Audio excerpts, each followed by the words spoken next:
Welcome to Himachal. It's beautiful here, especially with the snowfall. And this homemade veg thukpa recipe is perfect for the weather.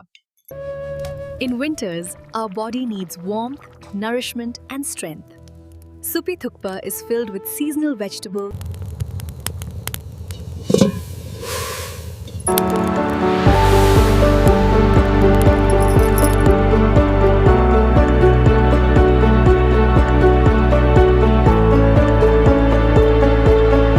Now I add hot vegetable broth and noodles. This is where thukpa becomes warm, nourishing comfort food. Let it simmer. Thukpa should never be rushed. I have added black pepper, salt, and chili paste to enhance the taste. Wow. Noodles seem cooked and thukpa is ready. Let's serve it. I'm hungry. Thukpa is ready. Enjoy it with this recipe. Comment your experiences.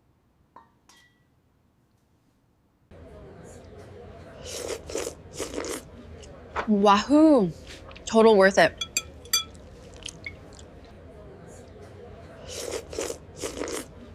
Wahoo! Total worth it.